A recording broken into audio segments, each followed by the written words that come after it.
Hello again. Those viewers who actually paid attention in history classes at school may possibly have a vague recollection of something called the Bloody Code.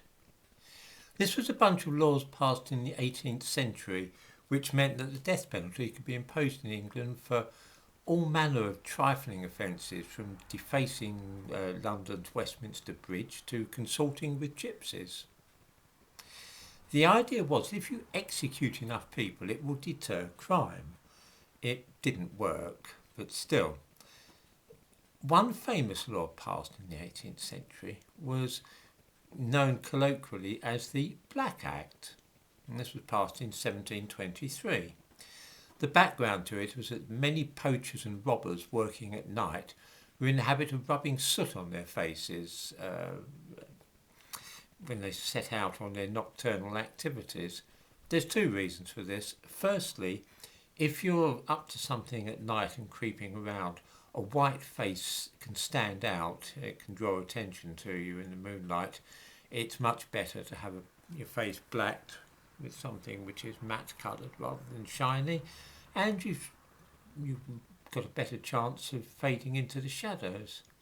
There's a second reason, and that's this, that if your face is covered with soot and completely black, people are unlikely to be able to identify you later. You'd have trouble recognising anybody if the face was completely black. This has nothing whatsoever to do with black people. It's not mocking black people, it's not impersonating black people, it's got nothing at all to do with black people.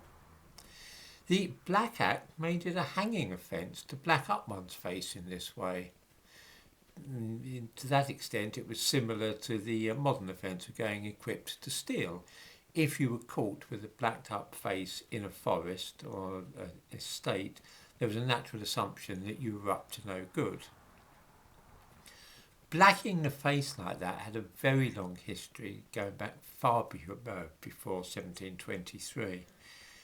Morris dancers, who make fun of all kinds of things, had a custom of blacking their faces like this centuries ago, at least 500 years ago. And this too had nothing at all, of course, to do with black people.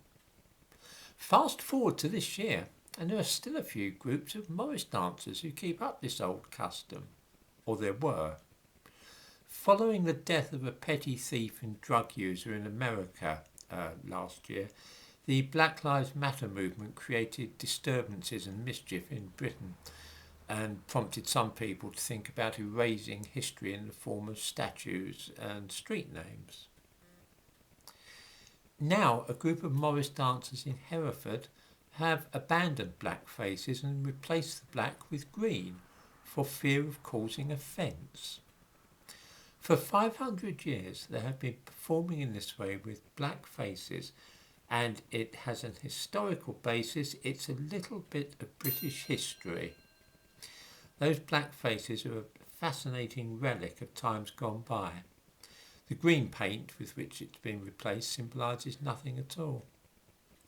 So it is that a small piece of British history vanishes because of the fear of being accused of racism.